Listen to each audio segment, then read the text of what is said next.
ito po yung part 2 sa paggagawa sa pag-aayos ng bag. Isa lang. Yun lang. Dalawang sabi ulit? Hindi po, isa lang. Pag-aayos na tayo mga Para kay... po.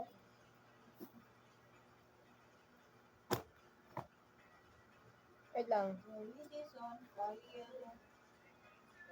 Saglit lang. Pinto lang. Wait lang.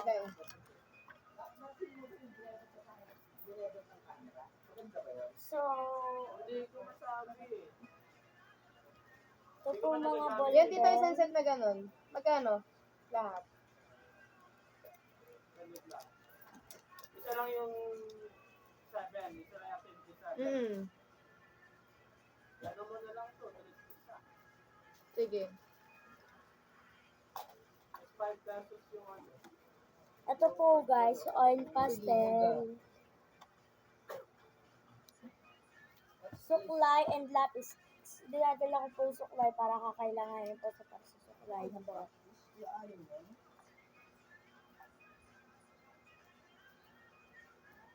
So, tapos na po ang aking bag. Maayos.